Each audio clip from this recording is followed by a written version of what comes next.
సరే వీళ్ళ ప్రకటనలు అది వినాల్సిన పనులు కూడా మీరు చాలాసార్లు విన్నారు. ఏంటి ఏనండి సరిపోతుంది. ప్రాజెక్టు పనులు మొదలైపోయాయి. ప్రాజెక్టు 2021 జూన్ నాటికి కంప్లీట్ చేస్తాము, నీళ్ళు ఇస్తామని కూడా ఖచ్చితంగా చెప్తాము. ప్రాజెక్టు మంచి స్పీడ్లో జరుగుతూ ఉంది. ప్రాజెక్టు బాగా కూడా పనిచేస్తూ ఉంది. బాగా కూడా వర్కులు కూడా జరుగుతూ ఉన్నాయి. అధ్యక్ష, ఈ ప్రాజెక్టు 1 minute మీరు అక్కడ మాట్లాడినప్పుడు చూశారు. 2021లో మాట్లాడుతున్నాడు. 2021 అసెంబ్లీలో ప్రాజెక్ట్ స్పీడ్గా జరుగుతుందంటాడు. అప్పుడు మునిగిపోయింది. వీళ్ళని ఏం చేయాలంటే వీళ్ళు ముఖ్యమంత్రులుగా పెట్టుకోవడం అనేది మన దౌర్భాగ్యమే కదా. ఇదే అతను మాట్లాడే మాటలు. నెక్స్ట్ ఖరీఫ్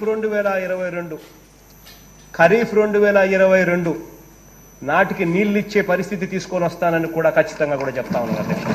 ఆ అవరోధాలన్నీ కూడా అధిగమించి ఈ ప్రాజెక్టును 2023 ఖరీఫ్కు కల్లా ఈ ప్రాజెక్టు పూర్తి చేస్తామని చెప్పి చెప్తా ఉన్నాం.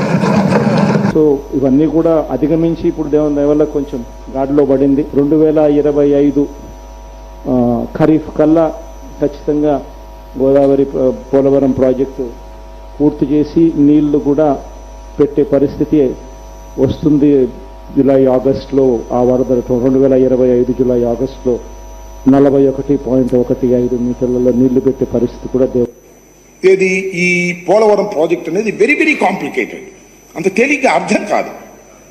ఏంటి అంత అర్థం కాదని గట్టిగా చెబుతున్నారంటే నాకు అర్థం కాలేదు. కాబట్టి నేను అనేక సార్లు విజిట్ చేసి స్టడీ చేసి అనేక మంది అడ్వైజర్తో మాట్లాడిన తర్వాత నేను నిర్ణయం తీసుకున్నా, ఇది ఇప్పుడు పూర్తయ్యేది కాదు అని చెప్పిన మొదటి వ్యక్తిని నేను. విన్నారు కదా ఎంత ఆలస్యం అయిపోయిందో.